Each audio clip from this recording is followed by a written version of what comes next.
In the harsh Wyoming Territory of 1867, Clara Whitfield had never felt a man's tender touch, until a wounded soldier stumbled onto her family's land with shrapnel in his heart and only months to live. As she nursed Marcus Reed back to temporary health, he would show her what it meant to be cherished, desired, and truly seen for the first time in her 23 years. But when her father discovers the $50 bounty on Marcus's head, will Clara choose the security her family desperately needs or risk everything for a love that's already doomed? A scream pierced the Wyoming morning like a knife through silk. Clara Whitfield bolted upright in her narrow bed, heart hammering against her ribs. The sound came again. Not human, but the desperate cry of their mare, Bessie. Clara's bare feet hit the cold wooden floor as she rushed to the window. What she saw made her blood turn to ice. 3 wolves circled their horse near the creek, their gray bodies moving like shadows in the early light. Bessie reared and kicked, but Clara could see the terror in the animal's wild eyes. Without their horse, her family would be trapped on their homestead with winter approaching fast. "Papa!" Clara shouted, but no answer came from her father's room. He'd ridden to town yesterday and hadn't returned. Her younger brother Jamie was still asleep in the loft above. Clara grabbed her father's rifle from above the fireplace. Her hands shook as she checked the bullets. Only 2 left. The wolves were getting braver, moving closer to Bessie with each circle. One wrong move and they'd lose their only horse. She crept outside, the morning air biting through her thin nightgown. The grass was wet with dew that soaked through her boots. Every step seemed too loud, but the wolves were focused on their prey. Clara raised the rifle, remembering her father's lessons about breathing steady and squeezing slow. The first shot rang out across the empty land. The largest wolf yelped and stumbled, dark blood staining his silver fur. The other 2 turned toward Clara, their yellow eyes glowing with hunger and anger. She had 1 bullet left and 2 wolves still standing. The second wolf charged straight at her. Clara's finger found the trigger just as powerful jaws snapped inches from her face. The bullet found its mark, and the wolf dropped at her feet. But the third wolf was already moving, racing toward Bessie with deadly speed. Clara threw the empty rifle at the charging animal. It struck the wolf's shoulder, causing him to stumble long enough for Bessie to land a solid kick to his ribs. The wolf rolled in the dust, then limped away into the tall grass, defeated but alive. "Clara!" Jamie's voice called from the house. "What happened?" She turned to see her 15-year-old brother running toward her, his brown hair sticking up in all directions. His eyes went wide when he saw the 2 dead wolves and his sister standing in her nightgown with an empty rifle. "The wolves came for Bessie," Clara said, her voice steadier than she felt. "I had to stop them." Jamie stared at her with new respect. "You killed 2 wolves by yourself?" Clara looked down at the animals she'd shot. She'd never killed anything bigger than a chicken before. The sight of their still bodies made her stomach twist, but she knew she'd had no choice. On the frontier, weakness meant death. "Help me drag them away from the creek," she said. "We don't want them spoiling our water." As they worked together, pulling the heavy bodies toward the edge of their property, Clara's mind wandered to darker thoughts. At 23, she was already considered an old maid by most folks in town. Her father scared away any man who showed interest, claiming none were good enough for his daughter. But Clara suspected the truth was simpler. No man wanted a woman who could outshoot most of them. "Think Papa will be proud?" Jamie asked as they finished their grim task. Clara wiped her hands on her skirt.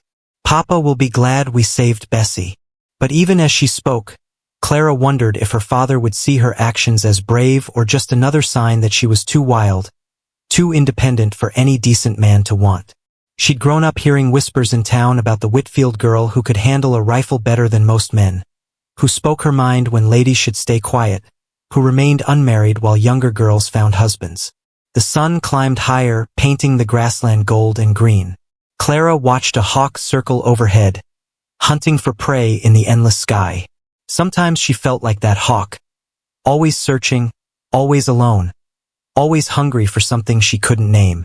"I'm going to check the fence line," she told Jamie. "Make sure those wolves didn't damage anything else."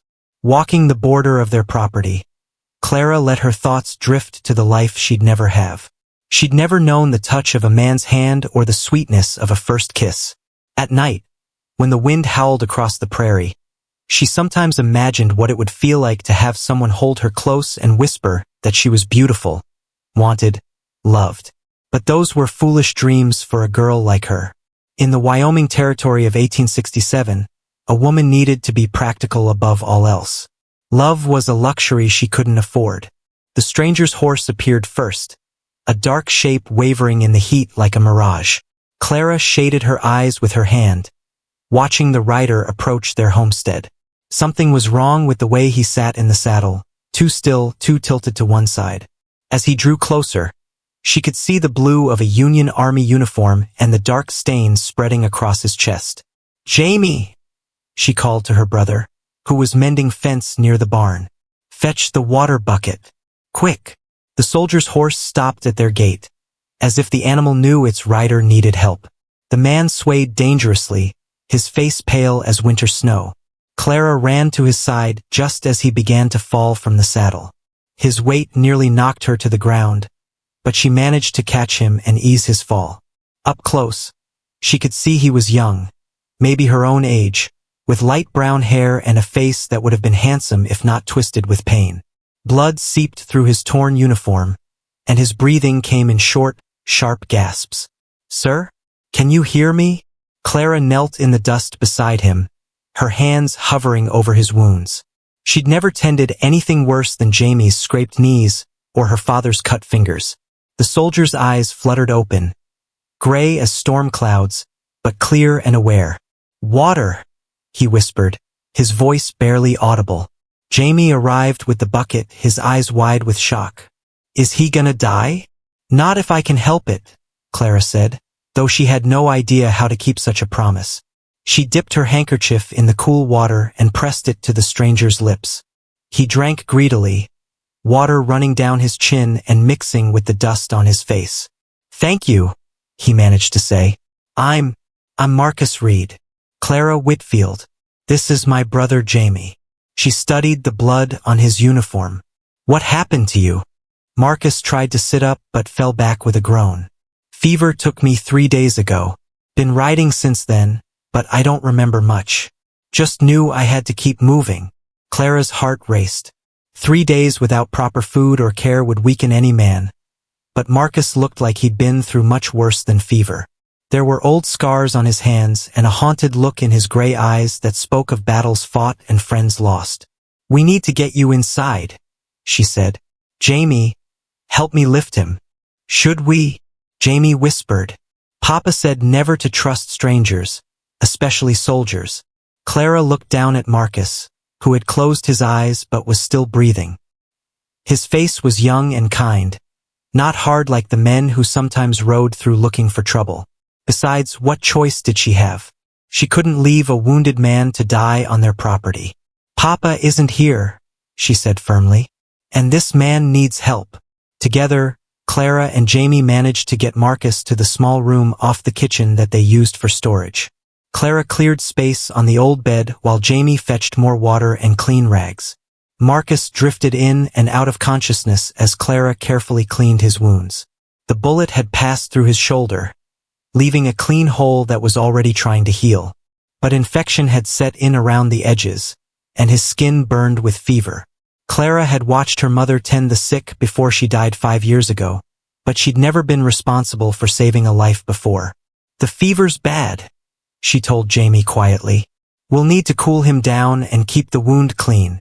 What if Papa comes home and finds him here?" Clara had been thinking the same thing. Her father had strong opinions about soldiers, especially Union men. He'd fought for the Confederacy early in the war before coming west to start over. Finding a blue uniform in his house would not sit well with him. "We'll deal with Papa when he gets back," she said. "Right now, this man needs our help." As the hours passed, Clara found herself studying Marcus's face as he slept. Even pale and sick, there was something gentle about him that she'd rarely seen in men. His hands, when she cleaned them, were calloused from work but surprisingly soft. She wondered what those hands had done during the war, what they'd built or destroyed. When evening came and Marcus still hadn't woken, Clara sent Jamie to bed and settled into the chair beside the stranger's bed. The house felt different with him in it. Less empty, less quiet. For the first time in years, Clara didn't feel completely alone. "Please don't die," she whispered to the unconscious man. "I don't know why, but I need you to live." Outside, the Wyoming wind howled across the prairie, but inside the small room, Clara Whitfield kept watch over a dying soldier, not knowing that her world was about to change forever. "Don't let me die alone." The words escaped Marcus's lips like a prayer in the pre-dawn darkness. Clara jerked awake in her chair, her neck stiff from sleeping in an awkward position. The soldier was awake, his gray eyes fixed on her face with an intensity that made her heart skip. "You're not alone," Clara whispered, leaning forward to check his forehead. The fever had broken sometime during the night, leaving his skin cool and damp with sweat. "How do you feel?" Marcus tried to sit up but winced at the pain in his shoulder. "Like I've been trampled by a whole cavalry unit." His voice was stronger now, though still rough. "You've been taking care of me." Clara felt heat rise in her cheeks.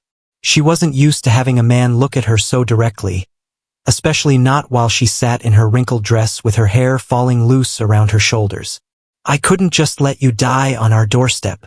Your father might have different ideas about that." The comment caught Clara off guard. "What makes you say that?"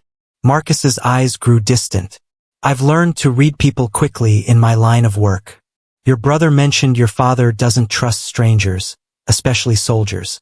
And this uniform," he gestured weakly at his torn blue jacket, "tells its own story." Clara stood and walked to the small window, watching the sun paint the grassland in shades of gold and amber. She'd been so focused on keeping Marcus alive that she hadn't thought about the bigger problem. Her father would return today, maybe tomorrow at the latest. What would she tell him? "Your Union Army," she said, not making it a question. My enlistment ended 3 months ago, but..." Marcus paused, seeming to weigh his words carefully. "Sometimes leaving the war is harder than fighting it." Clara turned back to him, curiosity overcoming her usual caution. "What do you mean?" "When you've seen what I've seen, done what I've done, going back to regular life feels impossible. Every noise sounds like gunfire. Every shadow could hide an enemy. I kept riding west, thinking maybe I could outrun the memories." There was something in his voice that made Clara's chest tighten with unexpected sympathy. She'd never been in a war, but she understood the feeling of being trapped by circumstances beyond her control. "Is that what you're doing now?" "Running." Marcus met her eyes again, and she saw something she hadn't expected: shame. "I suppose I am. Not very brave for a soldier, is it?" "I think staying alive takes its own kind of courage," Clara said softly. They sat in comfortable silence for a moment, the morning light growing stronger through the window. Clara found herself studying Marcus's face, the sharp line of his jaw, the way his hair fell across his forehead, the small scar above his left eyebrow. She'd never been this close to a man who wasn't family, never had reason to notice such details. "You're staring," Marcus said, but he was smiling. Clara felt her face burn with embarrassment. "I'm sorry. I've never..." "Never what?" "Talked to a man like this. Alone, my father doesn't allow it." Marcus's expression grew serious. "How old are you, Clara?" 23. "And you've never been alone with a man?" Clara shook her head, feeling foolish. In town, the other girls her age were already married with children. They looked at her with pity or confusion, unable to understand why Benjamin Whitfield's daughter remained unwed. But Clara knew the truth. Her father had scared away every potential suitor with his harsh words and threatening manner. "That seems lonely," Marcus said gently.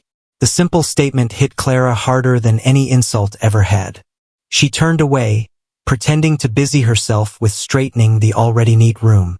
But Marcus had seen something true about her life, something she tried to hide even from herself. "I should make you some breakfast," she said, changing the subject. "You need to get your strength back." As Clara moved around the small kitchen, She was aware of Marcus watching her from the doorway to his room. He'd managed to stand and walk a few steps, though he still moved carefully. There was something different about the way he looked at her, not with the dismissive glances she got from men in town, but with genuine interest and warmth. "You're a good cook?" Marcus said as she handed him a bowl of porridge sweetened with honey from their boxes. "My mother taught me before she died."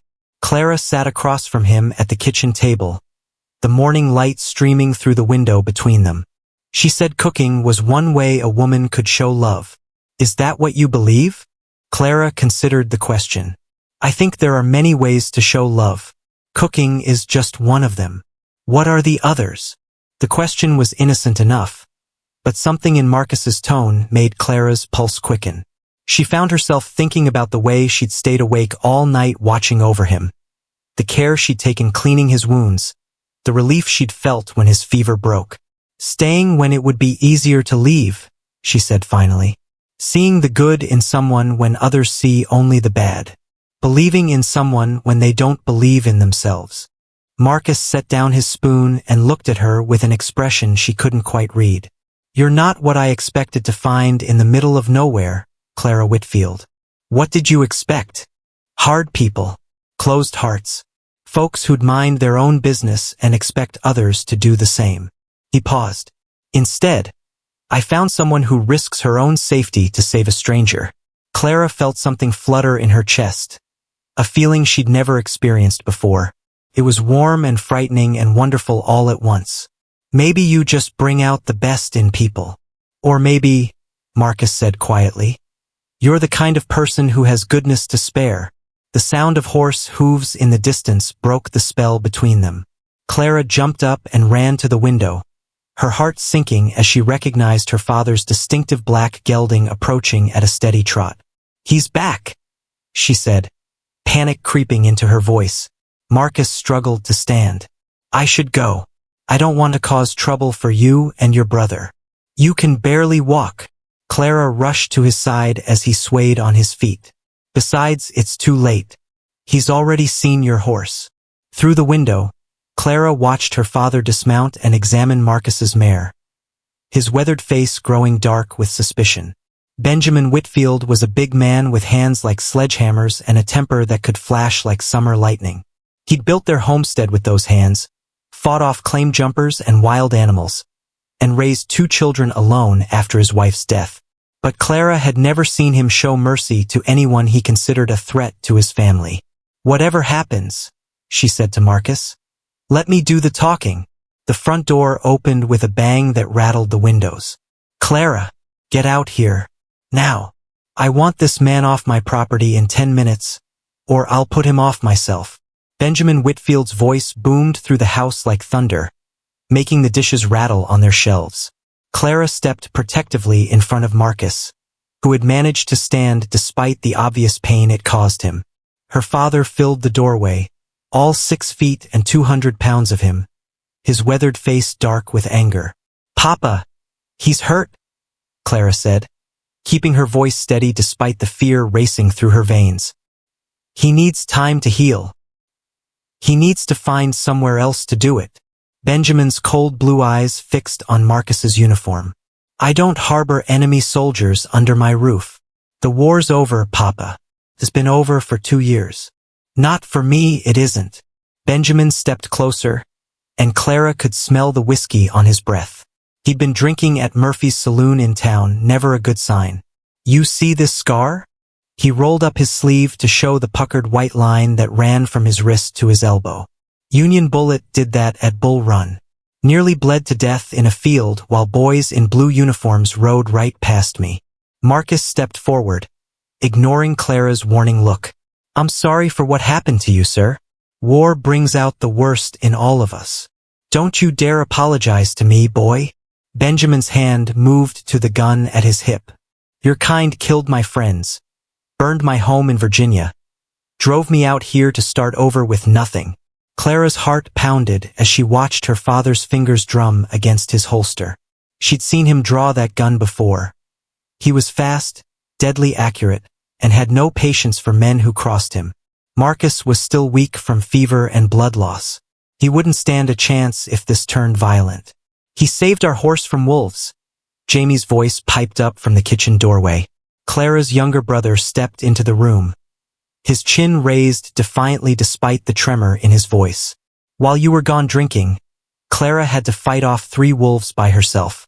But this man's horse scared off more that were coming back. Benjamin's eyes narrowed as he looked between his children. That true? Clara nodded reluctantly. She hadn't wanted to involve Jamie in this confrontation, but her brother had given her an opening she couldn't ignore.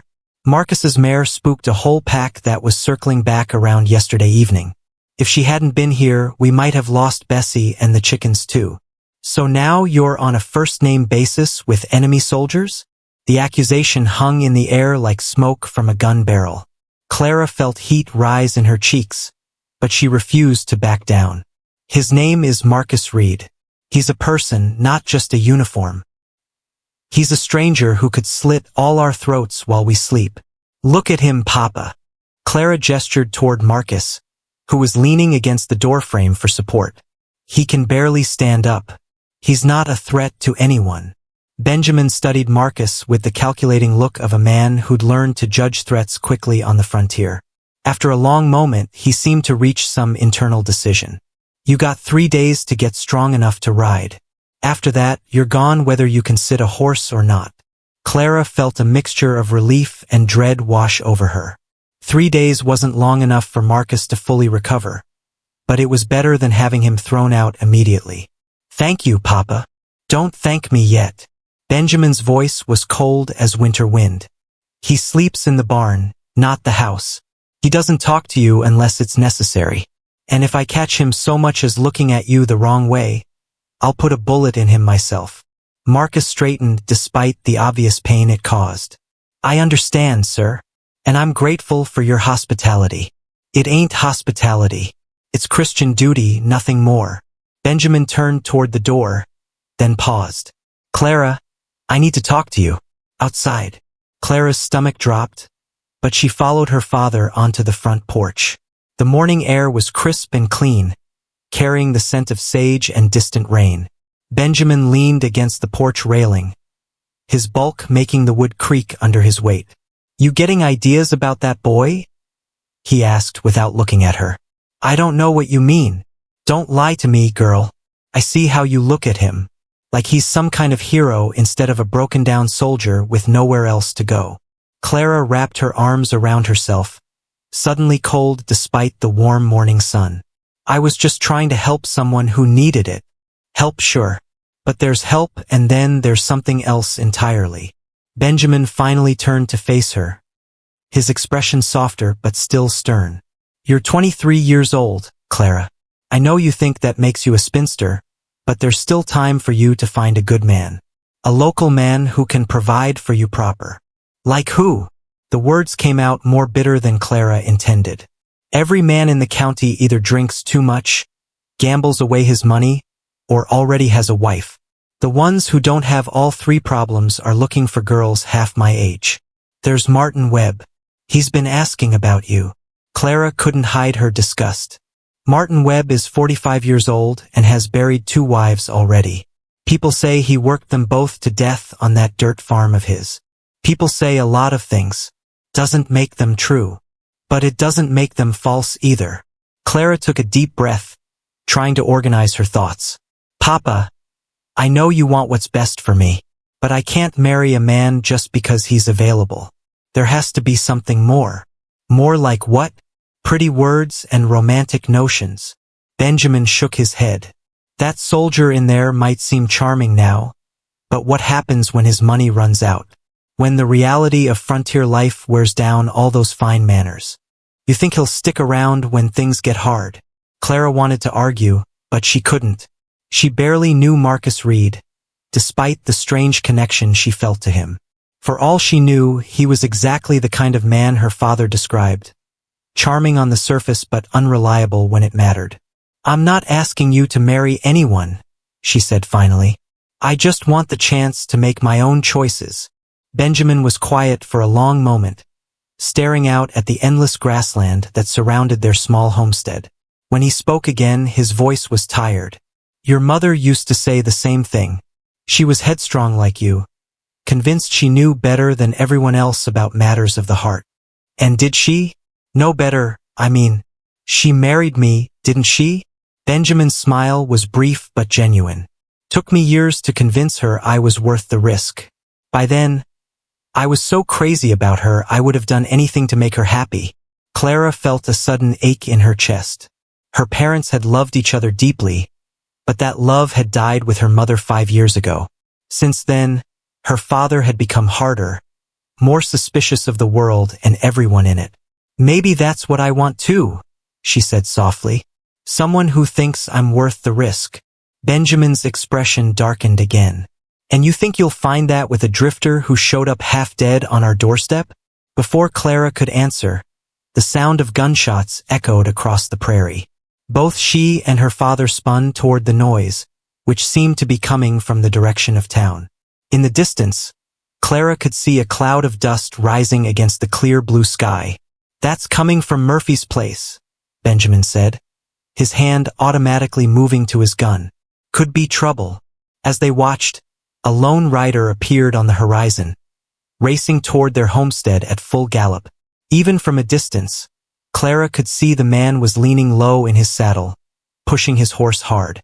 Papa, she said, fear creeping into her voice.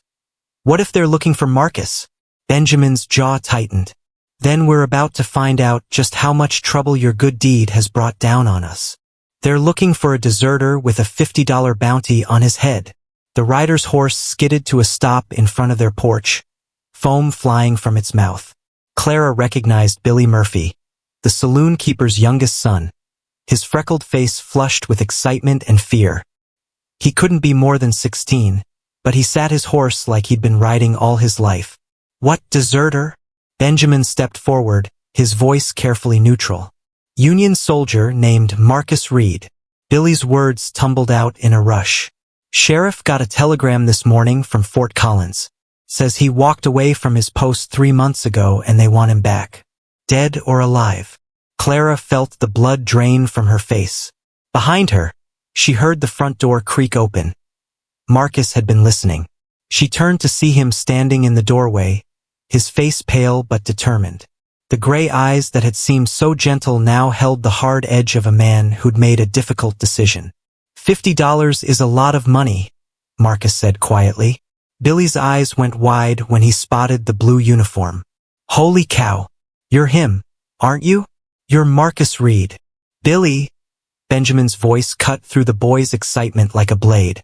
Who else knows about this telegram?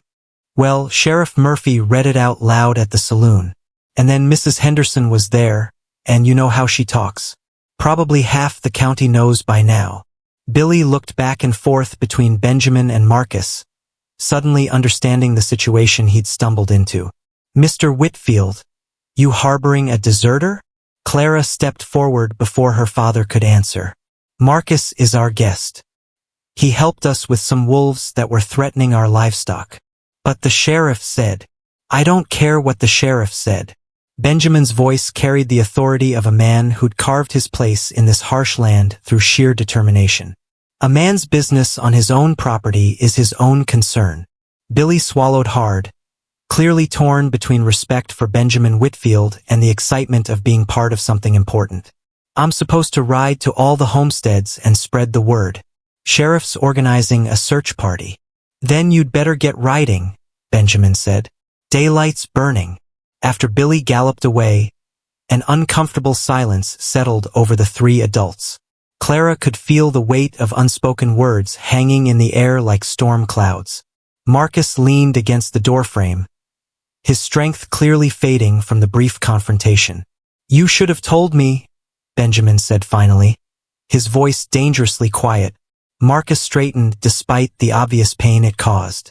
Would you have helped me if you'd known? That's not the point. The point is you brought trouble to my family's door and didn't have the decency to warn us. Papa, Clara interrupted, but her father held up a hand to silence her. No, he's right, Marcus said. I should have been honest from the start. I was scared and hurt, and I thought. He paused, looking directly at Clara. I thought maybe I could have a few days where I wasn't defined by my worst mistake. Desertion isn't a mistake, Benjamin said. It's a choice. A coward's choice. The words hit Marcus like a physical blow. Clara saw him flinch, saw the shame that darkened his gray eyes. But instead of defending himself, he nodded slowly. You're absolutely right. I am a coward. When the war ended and they wanted to send me west to fight Indians, I couldn't do it anymore. I'd seen enough killing, enough death. So I walked away. And now you've brought that shame to my family. Benjamin. The sharp voice came from behind them. Clara turned to see Mrs. Henderson approaching on foot, her black dress and severe expression making her look like a carrion crow. The town's most notorious gossip lived only 2 miles away and had obviously wasted no time in coming to investigate. Afternoon, Miriam, Benjamin said with forced politeness. I hear you're hiding a deserter. Mrs. Henderson's beady eyes fixed on Marcus with obvious distaste. That's a serious crime, harboring a fugitive from the army. I'm not hiding anyone. This man needed medical attention, and Christian charity demanded I provide it. Christian charity? Mrs. Henderson's laugh was like nails on a chalkboard. Is that what you call letting your unmarried daughter tend to a strange man in your house? Alone? Clara felt heat flood her cheeks. In a small community like theirs, reputation was everything. Mrs. Henderson's words could destroy Clara's chances of ever finding a respectable husband. Not that those chances had been particularly good to begin with. My daughter is a good girl, Benjamin said, his voice warning Mrs. Henderson to tread carefully. I'm sure she is, but appearances matter, Benjamin. People are already talking about how she's still unmarried at her age. Now they'll say she's been carrying on with a deserter. Mrs. Henderson's eyes glittered with malicious satisfaction. Of course, if the man were to be turned in to the proper authorities, it might go a long way toward restoring the family's reputation. The threat was clear as mountain water. Turn in Marcus, or watch Clara's reputation be destroyed by gossip and speculation. In a territory where women's options were already limited, social disgrace could mean a lifetime of isolation. Clara watched her father's face as he weighed his options. She knew he loved her, knew he wanted what was best for her, but she also knew he was practical above all else. $50 was more money than they'd see in 6 months, and Marcus was just a stranger who'd brought nothing but trouble. The search party will be here within the hour, Mrs. Henderson continued. Sheriff Murphy's gathered up most of the men from town. They'll want to search your property thoroughly. Let them come, Benjamin said after a long pause.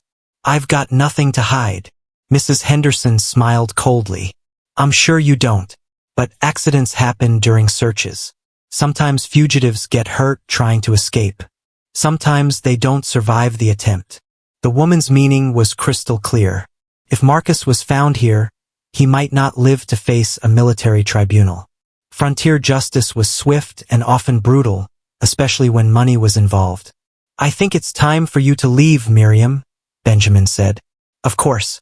I just wanted to make sure you understood the situation fully.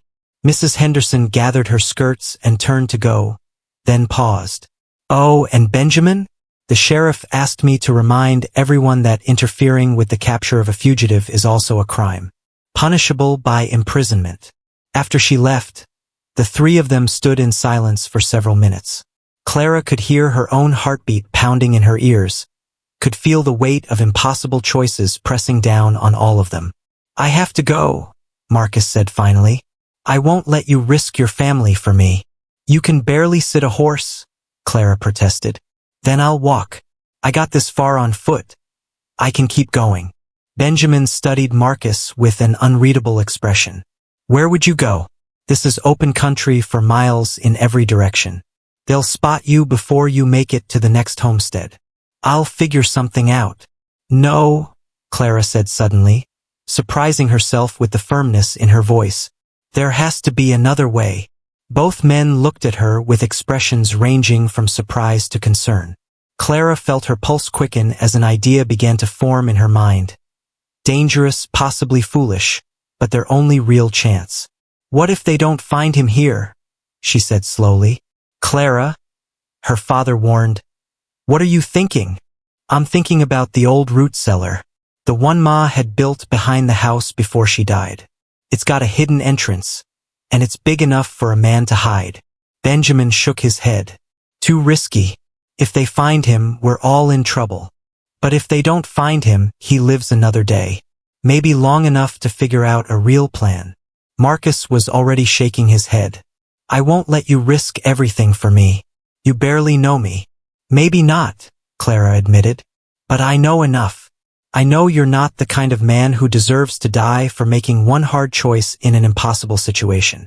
She looked back and forth between her father and Marcus, seeing the doubt and fear in both their faces. But she also saw something else. A flicker of hope that maybe, just maybe, they could find a way out of this mess together. If we do this, we do it my way, and nobody questions my decisions. Benjamin's voice was steel wrapped in velvet as he looked between Clara and Marcus. The distant sound of approaching horses was getting louder. The search party would be here soon. Clara felt her heart hammering against her ribs as she realized her father was actually considering her plan. The root cellar hasn't been used in 3 years, Benjamin continued. It'll be dark, cold, and probably full of spiders. You sure you can handle that in your condition? Marcus straightened despite the obvious pain it caused him. I've slept in worse places. This isn't just about you being uncomfortable. Benjamin's eyes were hard as flint. If they find you down there, Clara and Jamie could go to prison. I could lose everything I've built here. You understand that? I do. And I'm grateful. Don't be grateful yet. We're not doing this out of kindness.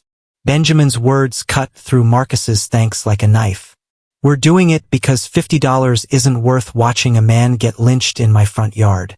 But that doesn't make us friends. Clara felt a mix of relief and apprehension as her father laid out the harsh terms. At least Marcus would be safe for now. But the tension between the two men was thick enough to cut with a knife. Jamie, Benjamin called toward the house. Get out here. We've got work to do. Clara's younger brother appeared in the doorway, his eyes wide with nervous energy. What's happening, Papa? We're going to help Marcus hide from the search party. But if anyone asks you anything, and I mean anyone, you don't know nothing about nothing. You understand me? Jamie nodded solemnly.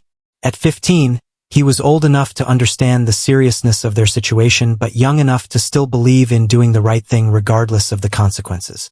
Benjamin led them around to the back of the house, where a patch of ground looked no different from the rest of their property.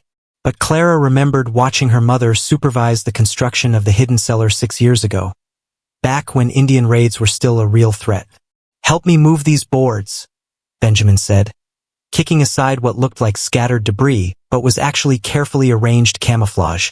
Underneath lay a wooden door set flush with the ground. Benjamin pulled it open, revealing a ladder that descended into darkness. The musty smell of earth and old vegetables wafted up from below. It's not much, Clara said apologetically as Marcus peered into the gloom. But it's dry, and there's enough space to lie down. Marcus turned to look at her, and something in his gray eyes made her breath catch in her throat. Clara, I need you to know something before I go down there. Marcus, there's no time. There's time for this. He stepped closer, close enough that she could see the flecks of gold in his gray eyes. These past 2 days, getting to know you, it's been the best part of my life in a very long time. Clara felt heat rise in her cheeks. You don't have to say that. I do have to say it, because I might not get another chance. Marcus glanced toward the sound of approaching horses, then back to her face. You're brave and kind and beautiful, and any man who can't see that is a fool. Marcus! Clara's voice came out as barely a whisper. I know your father thinks I'm just a drifter who'll break your heart and move on. Maybe he's right. But I want you to know that if things were different, if I wasn't running from my past, I'd do everything in my power to prove I'm worthy of you. The words hit Clara like a physical force. No man had ever spoken to her this way, with such honesty and tenderness. She felt tears prick at the corners of her eyes and blinked them back, unwilling to show weakness with her father watching. You need to get down there, Benjamin said roughly. They're almost here. Marcus nodded and swung his leg over the edge of the opening. As he descended the ladder, Clara impulsively reached out and caught his hand. "Be careful," she whispered. Marcus squeezed her fingers gently. "You too. And Clara? Don't let them make you feel ashamed of helping me. What you did was right, regardless of how this turns out." Then he was gone, disappearing into the earth like a ghost. Benjamin quickly replaced the wooden door and scattered the camouflage boards over it. To anyone who didn't know what to look for, it just looked like another patch of rough ground behind the house. "Remember," Benjamin said quietly to his children, "Marcus left this morning, rode west toward the mountains. We tried to talk him out of it, said he wasn't strong enough, but he wouldn't listen." Clara nodded, trying to memorize the lie that might save all their lives. The sound of horses was very close now. They'd run out of time to rehearse their story. Sheriff Murphy rode into their yard at the head of a dozen men, dust swirling around them like a brown cloud. Clara recognized most of them, local ranchers and townspeople, their faces grim with the excitement of a manhunt. At the back of the group rode Mrs. Henderson's husband, his weak chin and shifty eyes making Clara's skin crawl. "Afternoon, Benjamin," Sheriff Murphy called out. He was a big man with a gray beard and the kind of steady authority that came from years of keeping peace in a lawless territory. "I reckon you know why we're here." "Billy Murphy told us about the fugitive," Benjamin replied calmly. "Haven't seen hide nor hair of any Union soldiers, though." "That's so?" The sheriff dismounted and approached them, his sharp eyes taking in every detail of their appearance. "Because we had reports that a man matching Marcus Reed's description was seen heading this direction yesterday." Clara forced herself to remain perfectly still, even though her pulse was racing like a runaway horse. She could feel Mrs. Henderson's husband watching her closely, looking for any sign of deception. "Well, you had accurate reports," Benjamin said after a moment. "Soldier did come through here yesterday. Hurt bad, half dead from fever." Clara patched him up some, gave him food and water. Sheriff Murphy's eyebrows rose. "And where is he now?" "Gone. Left this morning despite our advice to rest up another day. Rode west toward the mountains. Said something about Denver." "Why didn't you turn him in?" Benjamin shrugged. "Didn't know he was a deserter. Man said his enlistment was up, and I had no reason to doubt him. Besides, he was in no shape to be a threat to anyone." Clara watched the sheriff's face carefully, trying to read his thoughts. Murphy had always been fair in his dealings with their family, but he was also a man who followed the law above all else. "Mind if we search your property?" Murphy asked. "Just to be thorough." "Search away. Got nothing to hide." For the next hour, Clara watched in growing anxiety as the men combed through every building on their property. They searched the barn, the chicken coop, even the outhouse. Several men walked right over the hidden cellar door without noticing anything unusual. But it was when they entered the house that Clara's Real test began. Mrs. Henderson had somehow convinced her husband to search Clara's room personally, and his leering gaze made her skin crawl as he pawed through her belongings. "Find anything interesting, Henderson?" Sheriff Murphy called from the kitchen. "Nothing yet, but I'm being very thorough." Henderson held up one of Clara's undergarments with a smirk that made her want to slap him. "That's enough." Benjamin's voice cut through the air like a whip. "You're here to look for a fugitive, not to humiliate my daughter." Henderson dropped the garment but continued his invasive search. When he found the extra plate and cup Clara had washed that morning, his eyes lit up with triumph. "Sheriff, looks like they had company for breakfast. This plate's still damp." Clara's heart stopped, but her father stepped smoothly into the breach. "Jamie had seconds this morning. Boy's been eating like a horse lately, growing so fast I can barely keep him in clothes." The explanation was plausible enough that Henderson's moment of triumph faded into disappointment. After another 30 minutes of fruitless searching, Sheriff Murphy called his men together in the front yard. "Looks like your soldier moved on," he said to Benjamin. "But if he comes back this way, you send word immediately. Understand?" "Of course, Sheriff." As the search party rode away, Clara felt her knees go weak with relief. They'd done it. They'd actually fooled a dozen experienced men into believing Marcus was long gone. But she also knew this was just the beginning. Keeping Marcus hidden for one afternoon was very different from figuring out what to do with him long-term. "How long do you think we can keep this up?" Jamie whispered as they watched the riders disappear into the distance. Benjamin's expression was grim as he stared after the search party. "Not long, son. Not long at all. I can't breathe down here much longer."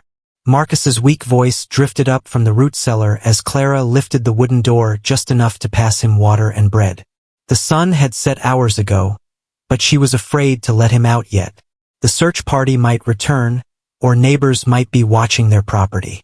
"Just a little while longer," Clara whispered, kneeling beside the opening. "Papa wants to make sure it's safe." She could barely see Marcus in the darkness below, just the pale outline of his face looking up at her. The cellar was cramped and airless, barely large enough for a man to lie down. Clara's heart ached thinking about him trapped in that dark hole, especially when his wounds were still healing.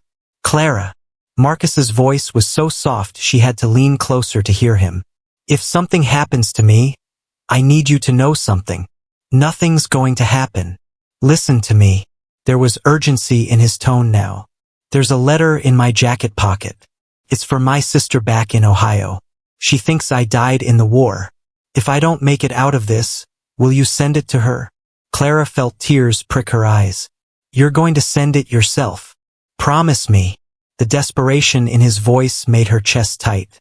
"I promise." Marcus was quiet for a moment, then spoke again. "I lied to you about something." Clara's stomach dropped. "What?" "I'm not just running from the army. There's something else, something worse." His voice cracked with shame.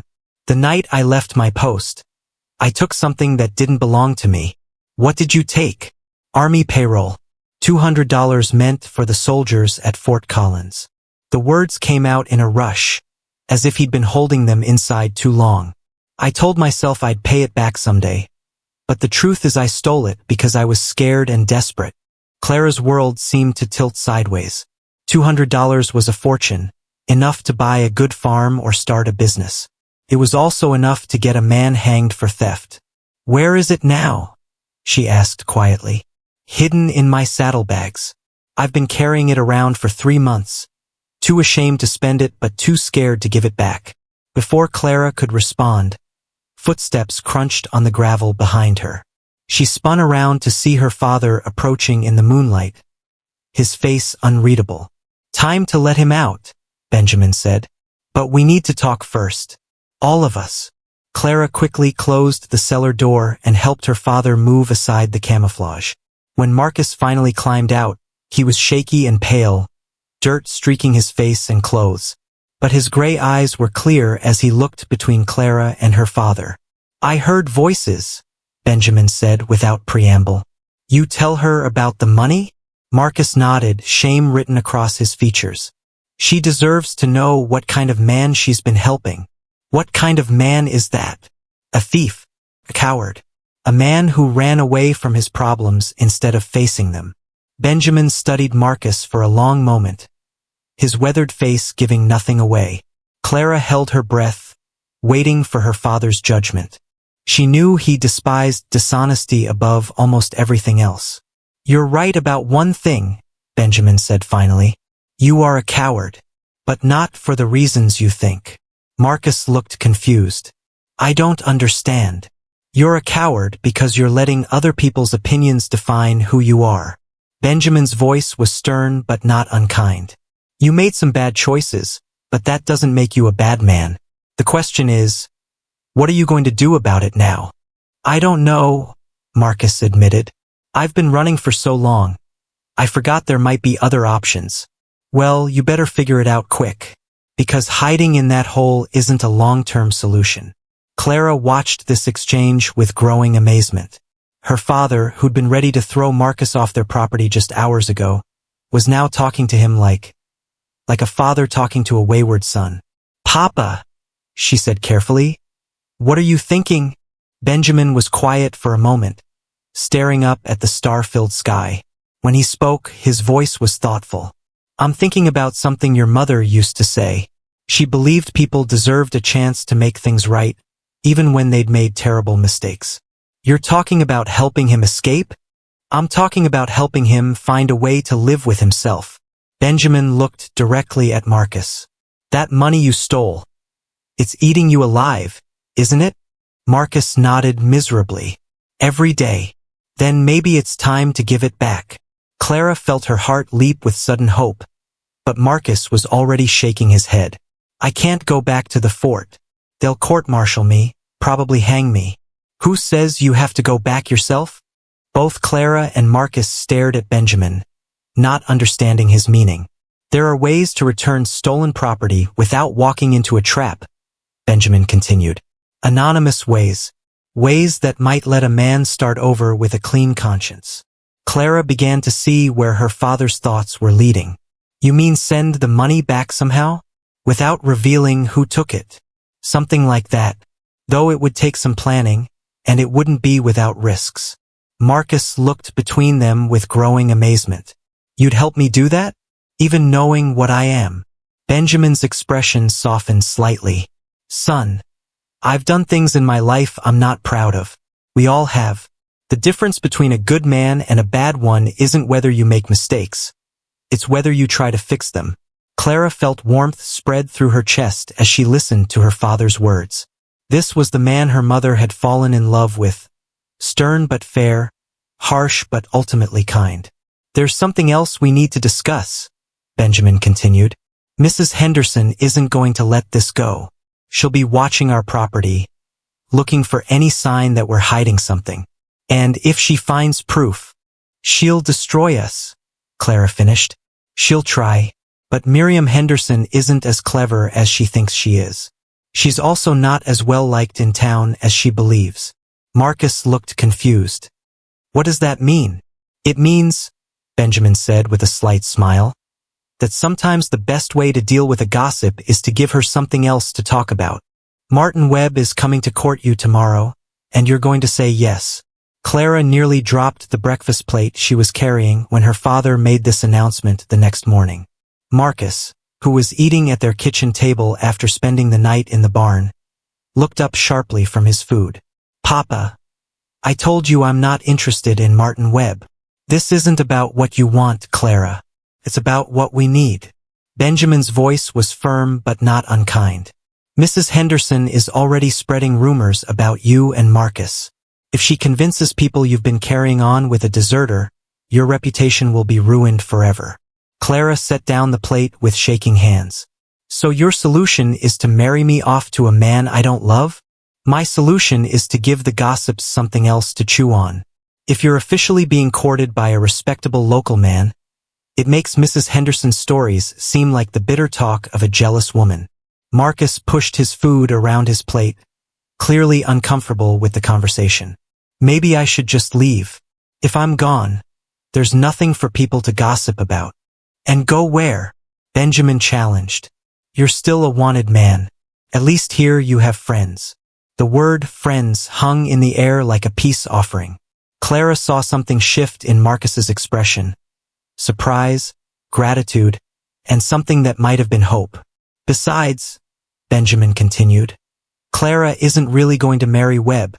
She's just going to let him think she might. Clara stared at her father, beginning to understand his plan. You want me to pretend to be interested in him. I want you to be smart about this. Webb's been sniffing around you for months. If you suddenly start encouraging his attention, people will assume that's why you've been turning down other suitors. It gives you a reason for your behavior that has nothing to do with mysterious soldiers. It was a clever plan, Clara had to admit, but the thought of letting Martin Webb think he had a chance with her made her skin crawl. The man was loud, crude, and had a reputation for treating his workers poorly. What if he actually proposes? She asked. Then you tell him you need time to think about it. String him along for a few weeks while we figure out Marcus's situation. Marcus looked up from his plate, his gray eyes troubled. I don't like this. Clara shouldn't have to sacrifice her happiness because of my problems. It's not a sacrifice if it's temporary, Benjamin replied. And it might be the only way to keep all of us safe. A knock at the front door interrupted their conversation. Clara's heart jumped. but her father remained calm as he went to answer it. Through the kitchen window, she could see Martin Webb standing on their porch, hat in hand, his thinning hair slicked back with too much oil. "Showtime," Benjamin muttered as he passed through the kitchen. "Marcus, get to the barn. Clara, fix your hair and try to look interested." Clara quickly smoothed her brown hair and pinched her cheeks to bring some color to them. She could hear her father greeting Webb with false enthusiasm, their voices carrying through the thin walls.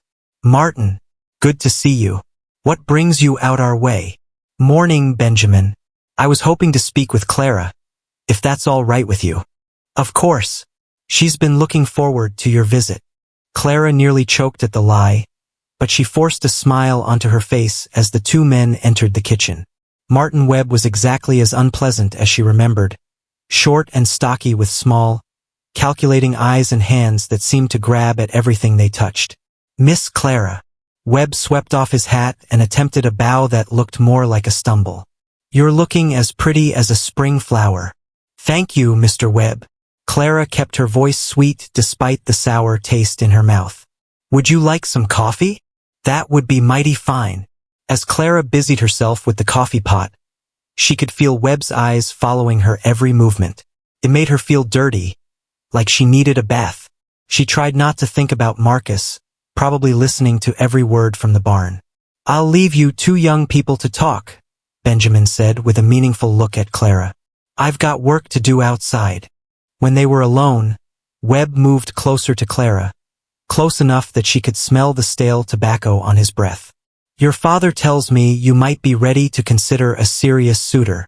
Clara forced herself not to step away. "Perhaps. The right man would have to meet certain standards." "Such as?" Clara thought quickly. "He'd have to be financially stable, of course, and kind to his workers, and—" She paused, remembering Marcus's gentle touch and soft words.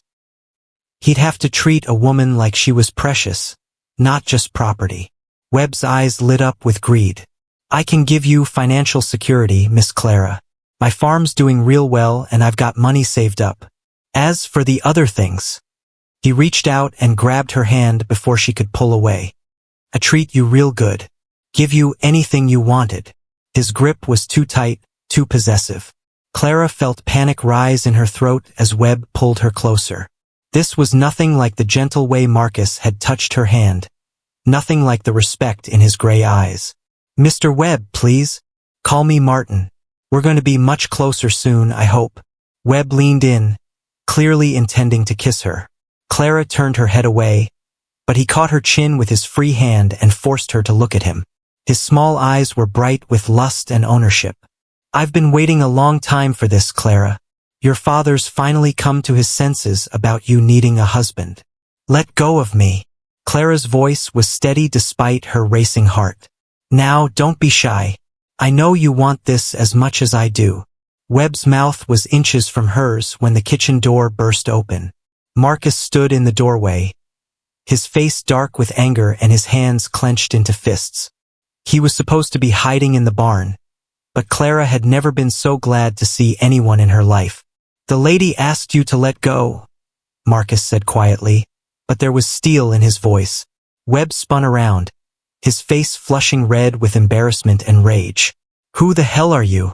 "Someone who knows how to treat a woman with respect." Webb's hand moved to the gun at his hip. "You're that deserter everyone's looking for. There's a bounty on your head." Marcus stepped fully into the kitchen, moving with the fluid grace of a trained soldier despite his recent injuries. "There might be, but right now, I'm more concerned with making sure Miss Clara is safe." "Safe? From me?" Webb laughed harshly. "I'm going to be her husband. Not if she doesn't want you to be." Clara watched this confrontation with a mixture of fear and fascination. The two men couldn't have been more different. Webb short and crude and grasping, Marcus tall and controlled and protective. The choice between them wasn't really a choice at all. "I think you should leave, Mr. Webb," Clara said quietly. Webb's face went purple with rage. "You're choosing a wanted criminal over a respectable man like me?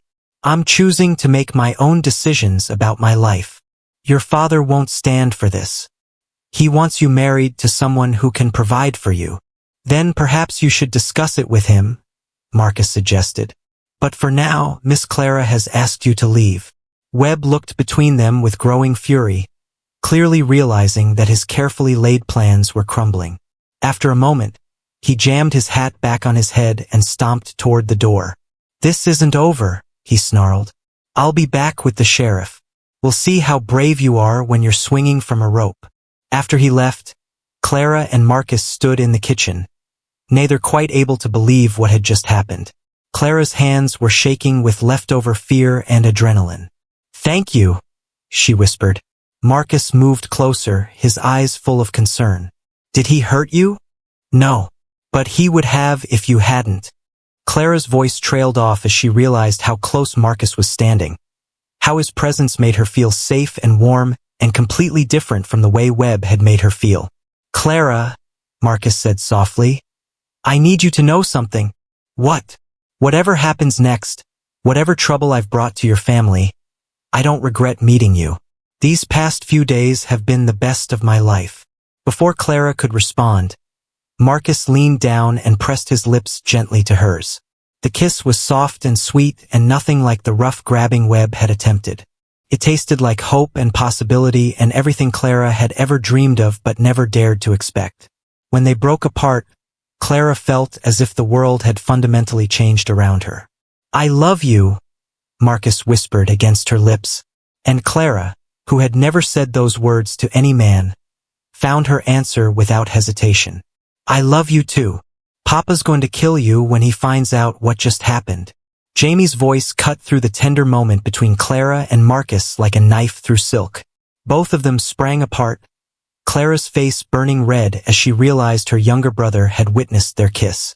Jamie stood in the doorway with wide eyes, clearly torn between excitement and terror at what he'd seen. How long have you been standing there? Clara asked, her heart still racing from Marcus's touch. Long enough to see Martin Webb storm out of here like his pants were on fire. Jamie stepped into the kitchen, his gaze moving between his sister and the soldier. Long enough to see you two kissing like the world was ending. Marcus ran a hand through his hair, guilt written across his features. Jamie, I know this looks bad. Bad? It looks like you just signed all our death warrants. Jamie's voice cracked with the strain of trying to sound older than his 15 years. Webb's going straight to the sheriff. He'll be back here with a posse before sunset. Clara felt her stomach drop as the reality of their situation hit her. In the space of a few minutes, their careful plans had completely fallen apart. Webb would tell everyone that the Whitfields were harboring a deserter, and worse, that Clara had chosen the criminal over him. The humiliation would make him twice as dangerous. We have to get Marcus away from here, she said, her mind racing through possibilities. Tonight, before they come back. And go where? Marcus's voice was heavy with resignation. I'm a wanted man with stolen money in my saddlebags. There's nowhere I can go that they won't eventually find me. Jamie moved to the window and peered out toward the road. Actually, there might be somewhere. Both Clara and Marcus turned to look at him with surprise. Remember old Pete? Jamie continued. The trapper who used to come through here trading furs?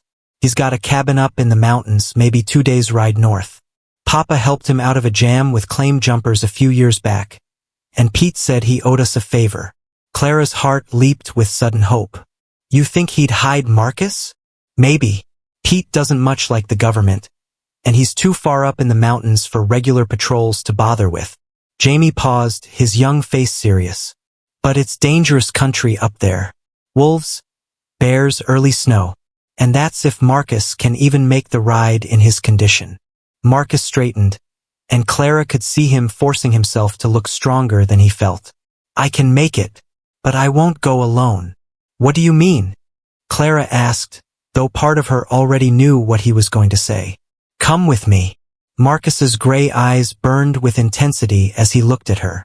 I know it's crazy. I know it's asking too much. But Clara, I can't lose you now. Not when I've just found you. Clara's breath caught in her throat. He was asking her to give up everything. Her home, her family, her entire life. to run away with a man she'd known for less than a week. It was the most foolish, impractical, impossible thing anyone had ever suggested to her. It was also exactly what her heart wanted more than anything else in the world. "I can't leave Jamie and Papa," she said, but even as the words left her mouth, she knew they sounded weak. "Papa can take care of himself," Jamie said quietly.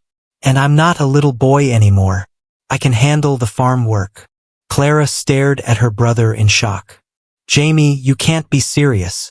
"I've never been more serious about anything." Jamie's young face was earnest and determined. "Clara, you've spent your whole life taking care of other people. When Mama died, you became the mother. When Papa got difficult, you became the peacemaker. When I needed help with school, you became the teacher." Tears pricked at Clara's eyes as she listened to her brother's words. She hadn't realized he'd been paying such close attention to her sacrifices. "But when do you get to live for yourself?" Jamie continued. "When do you get to choose what makes you happy instead of what other people need?"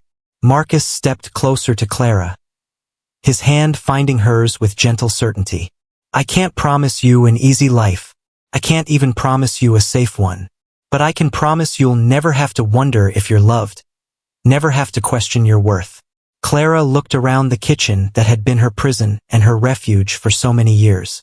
Every dish, every pot, every worn piece of furniture held memories of a life lived for others. She thought about the endless cycle of cooking, cleaning, and caring for men who would never see her as anything more than a useful pair of hands. Then she looked at Marcus, whose gray eyes held the promise of adventure, passion, and a love that would be entirely her own. "If we do this," she said slowly, "we do it right. No more running, no more hiding who we are." Marcus squeezed her hand. "What do you mean?" "I mean we return that stolen money first. Find a way to get it back to the army with proof that you're trying to make things right." Clara's voice grew stronger as the plan formed in her mind. "Then we head for the mountains clean, with nothing to be ashamed of." "Clara, that's incredibly dangerous. If we're caught, then we're caught doing the right thing instead of just running away." Clara turned to Jamie. "Do you think you could get a message to Sheriff Murphy? Something that might make him willing to listen?" Jamie nodded slowly. "Maybe. Murphy's always been fair. And if we can prove Marcus is trying to return the money, it might buy us some sympathy, maybe even some time." Clara felt excitement building in her chest as the plan took shape. "But we'd have to move fast. Tonight, before Webb brings reinforcements."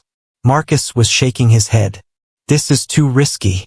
If something goes wrong, you could end up in prison or worse. And if we just run, we'll spend the rest of our lives looking over our shoulders." Clara faced him squarely, her brown eyes blazing with determination. "I won't build a life on a foundation of fear and shame. If we're going to be together, it has to be honest." For a long moment, Marcus stared at her with an expression of wonder and admiration. "You're the bravest person I've ever met." "I'm scared to death," Clara admitted. "But I'm more scared of spending the rest of my life wondering what might have been." The sound of approaching hoofbeats cut through their conversation like a gunshot. All three of them froze. Then Jamie crept to the window to peer out. "It's Papa," he said with relief. "But he's riding hard, and he looks worried." Benjamin burst through the front door moments later, his weathered face grim with urgency. "Pack whatever you can carry," he said without preamble. "We've got maybe an hour before this place is crawling with armed men." "Papa, what happened?" Clara asked. "Webb went straight to town and shot his mouth off to anyone who'd listen. Sheriff Murphy's trying to keep things calm, but there's talk of forming a vigilante group. Some folks are saying they don't need a trial for a deserter and a thief." Clara felt the blood drain from her face. Lynch mobs were swift and brutal, and they didn't much care about evidence or due process. "There's something else," Benjamin continued, his eyes finding Marcus. "Webb told them about the money. $200 in stolen army payroll. That's enough to get you hanged twice over, even if you surrender peacefully." Marcus straightened, his face pale but resolute. "Then I guess it's time to stop running." "What are you talking about?" Benjamin demanded. Clara stepped forward, taking her father's weathered hands in hers. "We have a plan, Papa. A way to make this right." As she explained their idea about returning the money and heading for the mountains, Clara watched her father's expression cycle through disbelief, admiration, and finally, resigned acceptance. "You're all crazy," he said when she finished. "But maybe crazy is what this situation calls for." Outside, the Wyoming wind howled across the prairie, carrying with it the scent of approaching rain and the promise of change. Clara looked around at the three men who had shaped her life in different ways. Her father who had protected her brother who believed in her, and Marcus who had shown her what love could feel like. "So we're really doing this?" she asked. Marcus squeezed her hand. Together. Clara agreed, and felt her heart soar with terrifying, wonderful freedom. The money's hidden in the old oak tree by Miller's Creek, wrapped in oilcloth and buried 3 feet down from the largest root.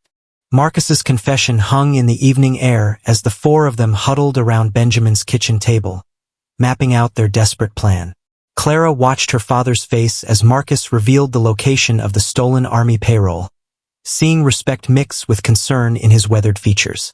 "That's a 2-hour ride from here," Benjamin said, studying the rough map Jamie had drawn. "In the dark, with a storm coming, it could take twice as long." Thunder rumbled in the distance, and rain began pattering against the windows. Clara felt a chill that had nothing to do with the weather. They were about to risk everything on a plan that required perfect timing, good luck, and the hope that Sheriff Murphy would listen to reason instead of a lynch mob. "I still think this is too dangerous," Marcus said, his gray eyes troubled as he looked at Clara. "If something goes wrong, nothing's going to go wrong." Clara's voice was more confident than she felt. "Jamie will ride to town and tell Sheriff Murphy where to find the money. We'll wait at Miller's Creek to surrender it personally. Once Murphy sees we're trying to make things right, he'll have to give us a fair hearing. And if he doesn't, if the mob gets there first." Clara met Marcus's gaze steadily. "Then at least we'll face whatever comes together." Benjamin cleared his throat, drawing their attention. "There's something you need to know about Sheriff Murphy. He's a good man, but he's also political. If enough people in town want blood, he might not be able to protect you even if he wants to. Which is why we need to get to that money first," Jamie said. "If we can return it before the mob finds us, it changes everything." Clara nodded, though her stomach was twisted with anxiety. The plan was solid in theory, but there were so many things that could go wrong. The storm could slow them down, the money might not be where Marcus remembered, or Webb might have already poisoned too many minds against them. "We should leave now," she said, standing up from the table. "Every minute we wait gives our enemies more time to organize." Marcus struggled to his feet, still weak from his injuries but trying not to show it. "What will you tell people when this is all over?" he asked Benjamin. "About Clara, I mean." Benjamin was quiet for a moment, studying the man his daughter had chosen to love. "I'll tell them she made her own choice about her life. Something I should have let her do a long time ago." Clara felt tears prick her eyes at her father's words. All her life she'd wanted his approval, his recognition that she was capable of making her own decisions. Now, when it might be too late, he was finally giving it to her. "Papa," she began, but Benjamin held up a hand. "No speeches. Just promise me you'll be careful. And if things go bad, you run. You hear me? Don't try to be heroes." Clara hugged her father tightly, breathing in the familiar sense of leather and tobacco that had meant safety throughout her childhood. "I love you, Papa. I love you too, little girl. More than you'll ever know." The goodbye with Jamie was harder.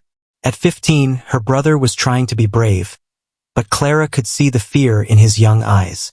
She was all the family he had left besides their father, and now she was leaving him to chase an uncertain future with a man she barely knew.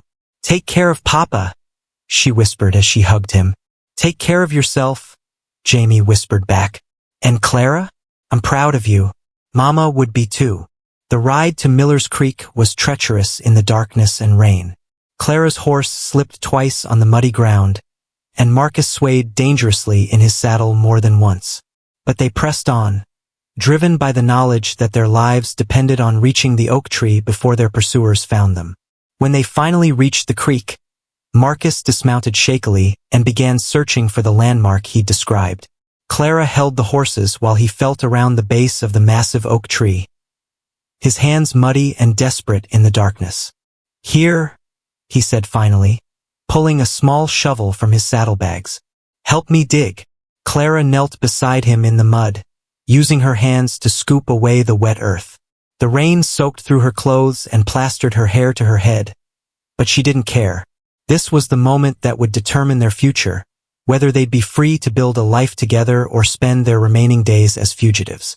After what felt like hours but was probably only minutes, Marcus's shovel struck something solid. He dug more carefully now, revealing a bundle wrapped in oilcloth and tied with string. With trembling hands, he lifted it from the muddy hole and unwrapped it. Even in the dim light, Clara could see the gleam of gold coins and the crisp edges of paper money. $200. More cash than she'd ever seen in one place. It was enough to buy a ranch, start a business, or secure a comfortable life anywhere in the territory.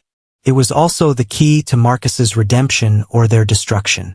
"I can't believe I actually took this," Marcus said, his voice heavy with shame.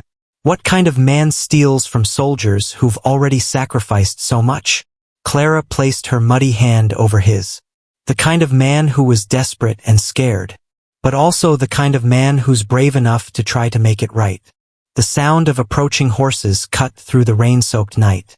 Clara's heart leaped with fear, but then she recognized Jamie's voice calling out through the darkness. "Clara! Marcus! Sheriff Murphy's with me." Relief flooded through Clara as she saw her brother riding toward them, followed by the sheriff and 2 deputies. Murphy was a large man with a gray beard and steady eyes, known throughout the territory for his fairness and common sense. "Miss Whitfield," Sheriff Murphy said as he dismounted, "your brother tells me you have something that belongs to the United States Army." Marcus stood slowly, the bundle of money in his hands. "Yes, sir. $200 in payroll funds that I took from Fort Collins 3 months ago." Murphy's eyebrows rose. "You're confessing to theft of government property?" "Yes, sir. And I'm returning it voluntarily, hoping to make amends for my actions." The sheriff studied Marcus for a long moment, rain dripping from the brim of his hat. "Son, do you understand that confessing to this crime could get you hanged?" "I understand, sir. But living with the shame was worse than facing the consequences." Murphy nodded slowly, then looked at Clara. "Miss Whitfield, are you here of your own free will?" "Yes, Sheriff. I'm here because I believe in doing what's right, even when it's difficult." "And you're prepared to face whatever consequences come from helping this man?" Clara lifted her chin, meeting Murphy's gaze directly. "I am." Sheriff Murphy took the bundle of money from Marcus and examined it carefully. "This appears to be the full amount reported stolen. And the fact that you're returning it voluntarily." He paused, seeming to weigh his words. "Well, that'll count for something when this goes to trial." "What happens now?" Marcus asked. "Now, you come with me back to town. I'll wire Fort Collins and explain the situation. The Army will probably want to court-martial you, but the fact that you've returned the money and confessed voluntarily should work in your favor." Clara felt hope bloom in her chest. It wasn't freedom, but it wasn't a lynch mob either. There would be a trial, a chance for justice instead of vengeance. "Sheriff," she said carefully, "will Marcus be safe in your custody?" There was talk of vigilante justice. Murphy's expression hardened. "Miss Whitfield, I've been keeping the peace in this territory for 15 years. No one takes the law into their own hands while I'm wearing this badge." As they prepared to ride back to town, Marcus caught Clara's hand in his. "Whatever happens," he said quietly, "I want you to know that these past few days with you have been the best of my life." "This isn't goodbye," Clara said firmly. "We're going to get through this, and then we're going to build the life we talked about." Marcus smiled, and for the first time since she'd met him, the smile reached his eyes completely. "I believe you." As they rode through the rain toward an uncertain future, Clara felt something she'd never experienced before. The absolute certainty that she was exactly where she belonged. with exactly the person she was meant to love. Whatever came next, they would face it together.